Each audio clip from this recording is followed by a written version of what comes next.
What is metamorphosis? Metamorphosis is a process by which animals undergo extreme, rapid physical changes sometime after birth. The result of metamorphosis may be change to the organism's entire body plan, such as a change in the animal's number of legs, its means of eating, or its means of breathing. In species that use metamorphosis, metamorphosis is also typically required for sexual maturity. Premetamorphic members of these species are typically unable to mate or reproduce. Commonly known examples of metamorphosis include the process undergone by most insects, and the transformation of tadpoles into frogs. The diagram below shows the stages of this change, wherein the small fish-like tadpoles transform into what seems a completely different animal. British Reptiles and Batrachians, 1888. Animals that you may not know undergo metamorphosis include fish, mollusks, and many other types of sea creatures which are related to insects, mollusks, or fish. Lobsters, for example, which are closely related to insects, do undergo metamorphosis as part of their life cycle. Metamorphosis is a remarkable process. The speed and extent of cell growth and differentiation is astonishing. In most species, such rapid growth and such sweeping changes to cell type only happen during embryonic development. Indeed, some scientists believe that the process of metamorphosis involves a sort of reactivating of genes that allow animal cells to change from one cell type to another. The changes leading to metamorphosis are triggered by hormones, which the animal's body releases as the right conditions for metamorphosis approach. In some animals, a hormone cascade follows, with the trigger hormone causing the release of several other hormones that act on different parts of the animal's body. The hormones cause drastic changes to the functioning of cells, and even behavioral changes such as the caterpillar spinning its cocoon. The effects of hormones on metamorphosis can be studied by artificially administering these hormones to premetamorphic animals. Tadpoles, for example, can be triggered to begin losing their tails and growing limbs early by the addition of thyroid hormones to their water supply. Unfortunately, this has a detrimental effect on the animal's health. Function of metamorphosis. Scientists remain uncertain why metamorphosis evolved. For the animals of today, its purpose is obvious. If metamorphosis did not occur, tadpoles could not become frogs and larvae could not become full-grown adults capable of reproduction. Without reproductively mature members, these species would quickly die off. But why would these species evolve to need this extra step in the first place? Why not just hatch full-grown butterflies or frogs from eggs? At least some metamorphosing species did not start out that way. The earliest insects basically did hatch as full-grown adults. But a few 100 million years ago, some species stumbled upon the trick of metamorphosis. It was apparently wildly successful. It is thought that almost 2/3 of species alive today use metamorphosis to accomplish large changes between their adult and juvenile forms. The benefit of metamorphosis may lie in its ability to reduce competition. Premetamorphic animals typically consume completely different resources from their adult forms. Tadpoles live in water, eating algae and plants. Frogs live on land, breathing air and eating insects. Caterpillars eat leaves, butterflies live off of nectar, etc. This effectively prevents older members of the species from competing with younger members. This may lead more members of the species to successfully reach sexual maturity, without the risk of being outcompeted by older members of their species. Types of metamorphosis. Complete metamorphosis. In complete metamorphosis, a larva completely changes its body plan to become an adult. The most famous example is that of the butterfly, which starts out as a worm-like, leaf-eating caterpillar and transforms into a flying, nectar-drinking creature with an exoskeleton. Organisms that undergo complete metamorphosis are called holometabolists, from the Greek words holo, for complete, or whole, meta, for change, and the noun bol, for to throw. Holometabolists, then, means completely changing, or wholly changing. This transformation is so swift and complete that the caterpillar must spin a cocoon and lie dormant for weeks while its body undergoes these radical changes. Other animals which transform from a worm-like larval stage into an animal that looks completely different include beetles, flies, moths, ants, and bees. Some scientists believe that the larval stage of complete metamorphosis may have evolved from insects which hatched from their eggs, without developing properly. Some of these embryos may have survived long enough to find food in the outside world, And this may have ended up giving them an advantage, as they would be able to feed longer and gain more strength than their peers before metamorphosing into the adult stage. Incomplete metamorphosis. In incomplete metamorphosis, only some parts of the animal's body change during metamorphosis.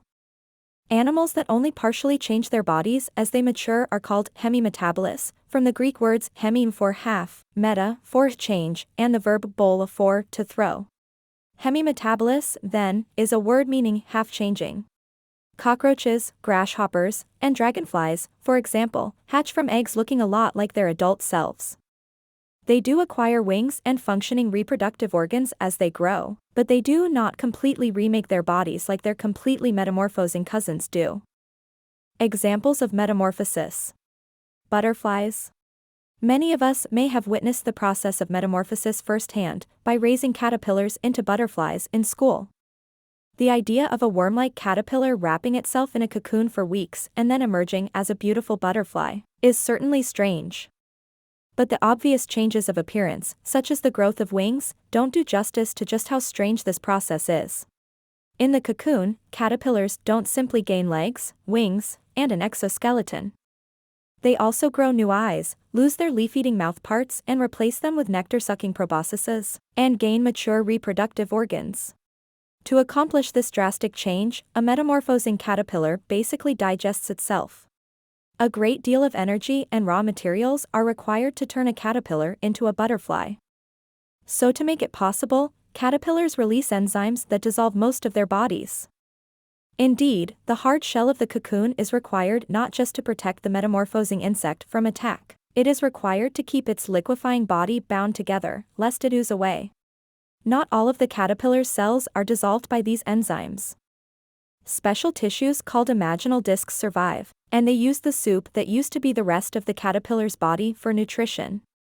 By consuming the proteins, vitamins, and minerals, everything you need to build a butterfly, these imaginal discs are able to grow incredibly quickly, developing into the butterfly's mature body parts. The new body has almost nothing in common with the old body. It has new legs, new sensory organs, a new exoskeleton, a new reproductive system. Even its digestive system does not work the same way, since it must now digest nectar instead of leaves. That's all in addition to the beautiful wings. This radical change allows butterflies to complete their life cycle very efficiently, with no competition between adult butterflies and caterpillars for food. Many other insects pass through a similar process. They hatch as worm-like larvae, eventually encase themselves in hard pupas, and emerge as adults with legs, exoskeletons, and other features that have little in common with the larvae they once were. Bees, beetles, ants, and flies all use this strategy. Frogs. The metamorphosis of a tadpole into a frog is a little less violent than that of a caterpillar into a butterfly, but the processes share some important common features. Tadpoles do not dissolve their bodies into mush, but they do digest them in a less spectacular way. Using the process of apoptosis, or programmed cell death, the tadpoles order the cells they don't need anymore to shred their DNA and die. The dead cells are then cannibalized for energy and raw materials to make other cells. The cells of their tails are broken down and used to make their developing legs. A similar process happens with the gills, which disappear as the tadpole begins to develop air-breathing lungs. One interesting thing to note is that tadpole metamorphosis and insect metamorphosis likely developed separately. The common ancestor of insects and amphibians diverged long ago, and the ancestors of modern insects are not thought to have used metamorphosis. When the same phenomenon evolves twice in radically different organisms, that's a sure sign that it is a useful adaptation. Fish.